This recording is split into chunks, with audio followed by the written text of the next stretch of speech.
Aujourd'hui, on est avec Titouan Schumacher. Bonjour Titouan. Bonjour. Cavalier professionnel de saut d'obstacles. Aujourd'hui, on va parler de ta préparation physique. Ouais.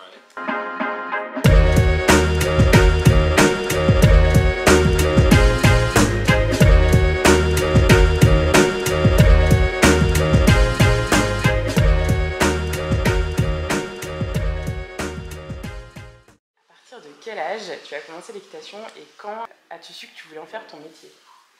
J'ai commencé l'équitation à l'âge de 3 ans au Poney Club comme tout le monde. J'ai su que je voulais en faire mon métier beaucoup plus tard, à l'âge de 16-17 ans, j'aurais dit vraiment beaucoup plus tard. À ce moment-là, tu pratiquais déjà la compétition? Ouais, je pratiquais déjà la compétition et en parallèle je faisais aussi du karaté à assez bon niveau. D'accord. Et du coup j'ai eu un choix de devenir professionnel soit en karaté ou soit à cheval et je faisais l'équitation. Alors, une fois que tu as su que tu voulais en faire ton métier, j'imagine que tu étais au lycée, est-ce que tu avais un métier défini dans ta tête? Je voulais travailler avec les chevaux, je voulais monter à cheval, donc oui, cavalier ça s'est profilé comme ça, mais avant ça non, j'avais pas rien de défini en tout cas, j'étais un peu dans le flou, quoi. Comment ça s'est déroulé du coup, de ce moment-là à maintenant? De ce moment-là à maintenant, En grandes étapes. En grandes étapes, j'ai commencé du coup, suite à ça, je me suis lancé dans un bac pro, conduite et gestion, une exploitation agricole, option élevage et valorisation du cheval. Après, on avait déjà les écuries, si je dis pas de bêtises, parce que ça a été créé en 2005. Et par la suite, donc j'ai commencé à monter un peu plus, donc la moitié du temps j'étais à l'école, la moitié du temps ici à cheval. Qui est une écurie familiale. Qui est une écurie familiale. Et après, de plus en plus de compétitions. On travaillait avec François-Xavier Boudon à l'époque. Et donc, c'est la compète, en gros, c'est la compète qui m'a donné de plus en plus envie. Aujourd'hui, tu as vécu la compétition adolescent. Comment tu appréhendes la compétition entre le moment où tu étais ado et aujourd'hui? Est-ce que toi, tu vois une différence? Ouais, beaucoup de différences parce que adolescent, la compétition, c'était vraiment un objectif de résultat tout de suite, comme tout le monde, comme tout compétiteur, je pense. Et puis au fur et à mesure du temps, on apprend aussi qu'avec les chevaux, c'est plus le chemin qui compte que le résultat tout de suite. Il faut apprendre à être patient. C'est pas de la compétition, c'est pas de l'athlétisme. C'est pas comme si on était tout seul. Il faut gérer son corps, mais il faut aussi gérer celui du cheval. C'est ça qui est beaucoup plus compliqué. Avec le temps, ouais, on apprend plus à gérer ça. Qu'est-ce que tu as changé dans ta façon de faire? Je pense que j'ai appris, comme je disais, à laisser le temps aux choses, à être plus patient, à aussi me préparer un peu mieux moi, parce qu'on pense beaucoup au cheval, on est focalisé sur le cheval, mais de temps en temps on s'oublie un petit peu, on oublie de se préparer nous aussi, et physiquement et dans la tête. Donc je pense que j'ai changé un peu tout ça. Tu as arrêté le karaté? J'ai complètement arrêté le karaté, ouais. Suite à ma décision de passer professionnel entre guillemets à cheval, j'ai complètement arrêté. Est-ce que tu pratiques d'autres sports? Pas en club ou pas en compétition, mais oui, après à côté je fais beaucoup de sport. Alors qu'est-ce que c'est ces sports? Un peu de course à pied, un peu de vélo, de la gym, un peu de musculation. C'est varié, quoi. Il n'y a pas quelque chose en particulier. Et aujourd'hui, du coup, ta philosophie, c'est de complémenter l'équitation par un autre sport ou au contraire de te faire plaisir en pratiquant d'autres choses? C'est les deux. En fait, c'est de complémenter l'équitation dans le sens où on est des sportifs de haut niveau. Et on ne se considère pas en tant que sportif de haut niveau. On est quand même les seuls. Qu'est-ce que tu entends par là? C'est-à-dire qu'on est quand même le seul sport, entre guillemets, olympique et de haut niveau où c'est un peu grossier, mais on peut se prendre une cuite la veille. Et puis le lendemain, aller faire sa compète et puis la gagner quand même. C'est pas un problème. Ou on voit plein de cavaliers fumer 3 clopes avant de rentrer en piste et c'est pas un problème non plus. Donc on est ce seul sport-là et je pense que si on veut changer notre image dans la tête des gens, il faut déjà qu'on fasse un peu d'effort sur nous-mêmes. Quand tu parles d'image, c'est l'image en tant que sportif? Ouais, en tant que sportif, parce que la plupart des réactions des gens, c'est quoi quand on leur dit je monte à cheval, c'est quoi? C'est un sport de filles, et c'est pas un sport, c'est le cheval qui court. Ouais, mais si on veut changer l'image que les gens ont de ça, il faut déjà commencer par nous changer nous-mêmes. Toi, tu as déjà bu, tu as déjà fumé peut-être? Alors, je fume. C'est mon défaut, j'ai déjà bu, je ne bois plus d'alcool du tout, j'essaie de faire attention à ce que je mange, je fais du sport à côté, au fur et à mesure j'essaie d'inclure un peu tout ça en plus. C'était quoi le déclic? Parce Là, ta façon de dire est un petit peu à l'inverse de ce que tu as fait, en tout cas pendant un certain temps. Ouais, c'est à quel moment C'est quoi le déclic? C'est que j'ai pas envie de rester toute ma vie dans l'entre-deux, dans le sens où t'es bon, mais t'es pas un crack et t'es pas mauvais non plus, tu vois.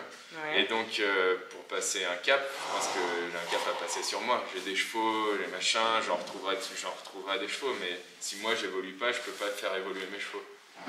Donc, c'est un peu ça le déclic, c'est d'être meilleur, quoi, tout simplement. Et à quel moment ça s'est déroulé ce déclic? C'était quand par rapport à aujourd'hui? On est en janvier 2021. C'est le vrai déclic et le vrai changement, c'est il n'y a pas si longtemps. C'est 6 mois, 1 an, où je mets tout carré, toutes les chances de mon côté, je vais me donner quelques années, et si ça marche, tant mieux, et si ça marche pas, c'est que... Donc aujourd'hui, tu as une réduction de la consommation d'alcool ou un arrêt total? Un arrêt total. D'accord. Un essai de réduction de la consommation de cigarettes. Et tu le pallies comment, ça? Je le pallie comment? Parce que c'est une addiction qui est difficile. Ah bah, grave, c'est du sport. C'est du sport. Du coup, je fais plus de sport, je mange plus mais mieux. Je le pallie en faisant d'autres choses, en aérant. Je trouve des parades, quoi, mais c'est vraiment principalement dans le sport que... Et idem, au niveau de l'alimentation, il y a quoi qui a changé principalement? C'est que, après c'est pareil, j'aime bien manger des bonnes choses et pas souvent des choses qui sont bonnes en bouche mais pas forcément pour nous. Donc c'est pas que je m'interdis tout, mais c'est que je fais un peu plus attention, et comme aussi je fais plus de sport à côté, c'est cool parce que je peux manger plus, ça n'a pas d'impact. Ouais. Donc, en concours, ça se passe comment? Parce qu'on voit que c'est pas toujours évident, on a toujours un petit peu le même système de restauration sur les concours. C'est des sandwichs, c'est des choses comme ça. Alors une fois de temps en temps ça va, mais sinon j'essaye toujours, alors soit dans le camion, ou soit à l'hôtel, ou d'arriver à me préparer un truc, ou d'aller au restaurant, mais de prendre un truc. On peut quand même manger sainement au restaurant, c'est pas un problème, même si on y mange pratiquement tous les jours quand on est en concours. Est-ce que tu penses que les organisateurs de compétition ont un rôle à jouer? Ah ouais, complètement. Et qui devraient changer des choses? Alors, ouais, complètement, parce que c'est pareil, dans la tête des gens, le concours c'est associé avec le food truck, avec le sandwich au bord de la piste, avec toutes ces choses-là. La saucisse frite, exactement, tout ça. Donc ouais, ils ont un gros rôle à jouer là-dedans, et je pense que c'est hyper négligé. Alors ouais, dans des gros concours, évidemment tu as une restauration pour les cavaliers, où tu as un buffet, tu peux manger quand même, choisir et manger ce que tu veux. Mais la plupart du temps, c'est pas le cas, quoi. Et alors, quel changement t'as observé sur ton corps et peut-être sur ta mentalité et éventuellement sur tes chevaux?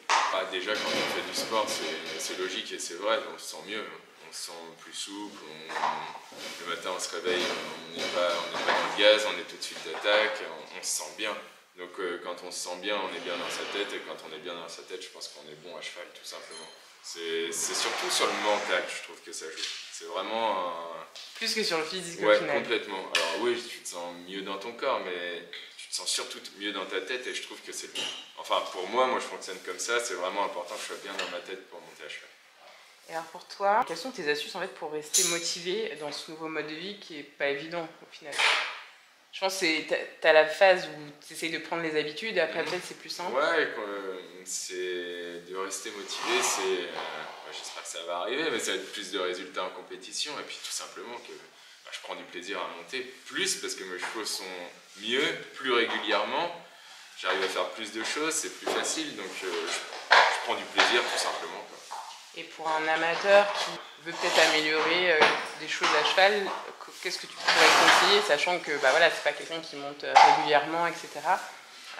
C'est déjà de prendre du plaisir à ce qu'on fait, c'est déjà la base de tout, et surtout être bien dans sa tête, parce que on monte bien quand on est bien dans sa tête, faire des choses simples, répéter les choses simples, faire des choses qui nous font plaisir, et une fois qu'on fait ça, on progresse forcément, parce que quand on aime ce qu'on fait, on cherche à progresser et on progresse. Merci beaucoup pour ces réponses. Avec plaisir. Et à très bientôt sur les concours. À bientôt.